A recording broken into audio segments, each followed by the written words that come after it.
Já estamos chegando à última parte do assunto sobre tipos de discurso. Assunto importantíssimo. Aí você vai dizer, ai professora, já disse tantas vezes. É igual mãe que fica ali repetindo para o filho não errar. Estou fazendo da mesma forma com vocês. Eu quero muito que vocês se deem bem. Eu desejo que seja uma prova de sucesso. E eu repito, é um canal aqui que nós estamos estudando para o Enem, mas acreditem que toda parte das competências do Enem servem para a interpretação textual. Às vezes o aluno diz, como eu posso estudar para a interpretação textual? Que vocês já devem saber que interpretar texto não é só ler. Existem muitos conhecimentos que você deve saber para interpretar corretamente. Por exemplo, tipos de discurso é um deles. Então o Enem trabalha muito com essa questão da interpretação. E agora nós vamos falar sobre o tipo de discurso que ele é chamado de indireto livre. Ele mistura os dois discursos anteriores. Nós falamos do discurso direto, é aquele que a fala da personagem é introduzida diretamente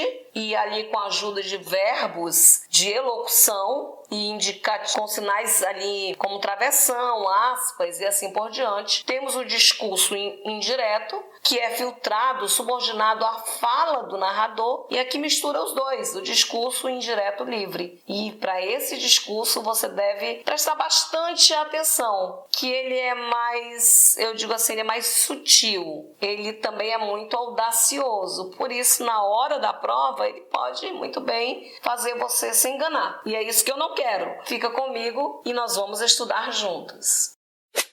O discurso indireto livre, ele aparece na hora em que o narrador está falando e de repente ali surge a fala do personagem pela percepção do narrador. Eu gosto desse discurso, inclusive no meu livro, eu escrevi um livro, né? Sou escritora também. Escrevi um livro, Porto Dourado, que fala sobre 100 anos de história que eu colhi do meu pai, não que meu pai tenha 100 anos, né? Mas dos antepassados dele, dos seringais. E como eu usei no discurso o narrador onisciente, que é aquele narrador que ele sabe de tudo, de todos os lugares, eu quis ficar mais livre, então na hora da narração, que o narrador, como o nome já diz, ele vai contar toda a história, tem hora que eu utilizo bastante o discurso indireto livre. Não é que eu só use o discurso indireto livre, eu uso muito o discurso direto, a fala direta da personagem, mas eu gosto muito de usar esse indireto livre. É como se eu dissesse assim, Catarina caminhou durante a manhã inteira ao redor da posada,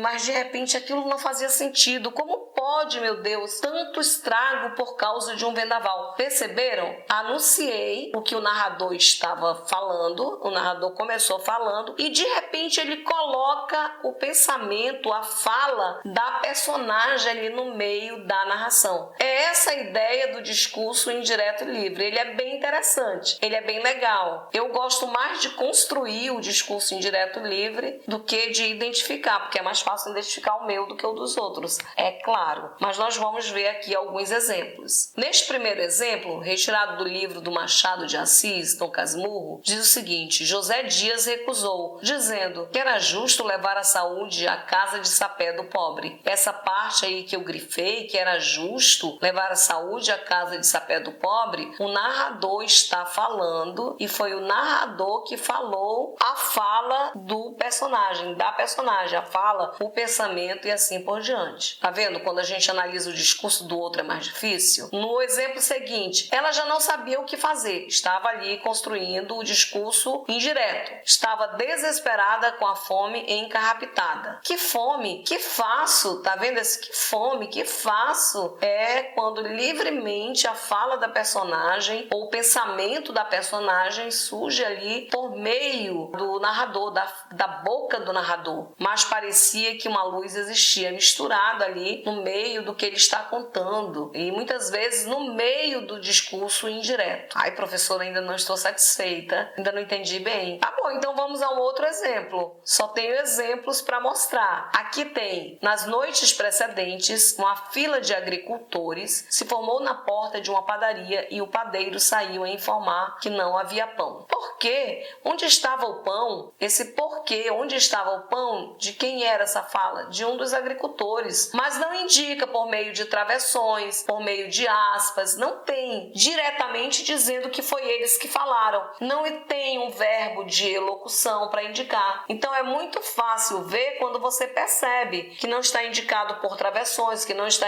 indicado por aspas, não está indicado ali por um verbo de elocução, ele surge livremente na fala do narrador. Continuando, o padeiro respondeu que não havia farinha. Onde então estava ela? Surgiu ali do nada, cadê os travessões? Cadê o verbo disse? Disseram, os agricultores não têm discurso indireto livre. Os agricultores invadiram a padaria e levaram o estoque de roscas e biscoitos, a manteiga e o chocolate. Eu acredito que agora está ficando mais fácil. Você vai dizer, professora, quando a senhora disse que não tem mais a presença de aspas, de travessão, de verbo de elocução, também já aparece ali de repente, como se fosse uma fala enxerida na boca do narrador, é exatamente esse tipo de discurso indireto livre. Outro exemplo aqui de Machado de Assis, do livro Quincas Borba. Freitas interveio dizendo que agora sim, Senhor, estava explicado. Quando diz Freitas interveio e que ele fala agora sim, Senhor, estava explicado,